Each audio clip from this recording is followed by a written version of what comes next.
Hadirin wa hadirat sekalian yang dimuliakan Allah Subhanahu wa taala. A'udzu billahi minasyaitonir rajim.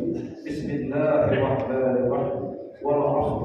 Innal insana lafi khusr illa allazina amanu wa 'amilus shalihati wa tawassaw bil haqq wa tawassaw bis sabr.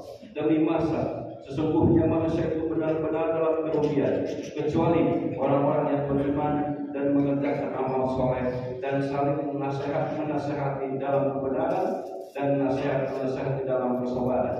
Adapun beberapa golongan yang merugi, yang pertama adalah yang belum menyadari bahwa salat fardu merupakan kewajiban perintah dari Allah Subhanahu wa taala. Masih banyak orang-orang yang melalaikan bahkan sampai berani meninggalkan salat karena hanya urusan dunia.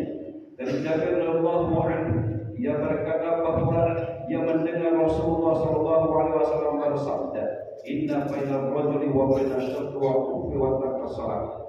Sesungguhnya batas antara seseorang dengan syirik dan kufur itu adalah meninggalkan salat. Hadis riwayat Muslim. Para ulama sepakat bahwa meninggalkan salat termasuk dosa besar yang lebih besar dari dosa besar lainnya.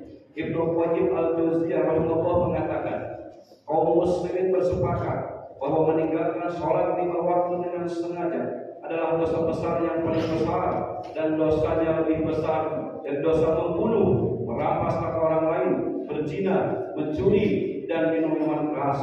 Orang yang meninggalkannya akan mendapatkan hukuman dan kemurkaan dari Allah Subhanahu wa taala, serta mendapatkan kehinaan di dunia dan akhirat. Nauzubillah, summa nauzubillah min dzalik. Golongan yang kedua yang merugi adalah golongan orang-orang yang berdiam diri dalam kebodohan dengan tidak maunya mencari ilmu semasa hidupnya.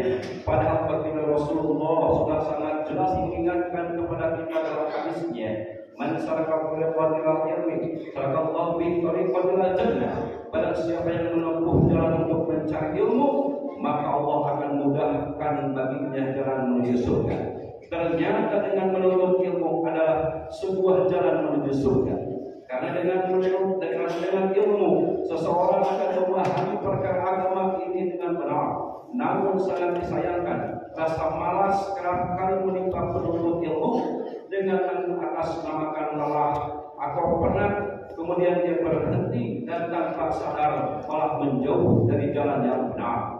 Dari Anas bin Malik radhiyallahu anhu bahwasanya Rasulullah sallallahu alaihi wasallam bersabda, "Al-jannatu mathwal wan naru mathwasyahwat."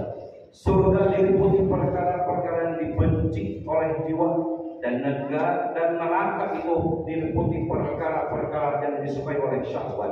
Hadis riwayat Muslim. Memang benar, jalan menuju untuk sampai ke surga sangat banyak rintangannya, rasa malas dalam beribadah dan berbagai macam alasan lainnya. Tapi siapa lagi mau bukan kita untuk melawan rasa malas tersebut sebelum menyesal di kemudian hari, sebagaimana menyesalnya penghuni neraka. Wa qalu inna nasma'una ma kunna fi ashabis sa'id fa'taru bi dzalika fasallallahu ila ashabis sa'id. Dan mereka berkata, sekiranya dahulu kami mendengarkan atau memikirkan peringatan itu, tentulah kami tidak termasuk penghuni neraka yang menyala-nyala. Maka mereka mengakui dosanya itu. Tetapi jauhlah dari rahmat Allah bagi penghuni neraka yang menyala-nyala itu. Surah Al-Mulk ayat 11.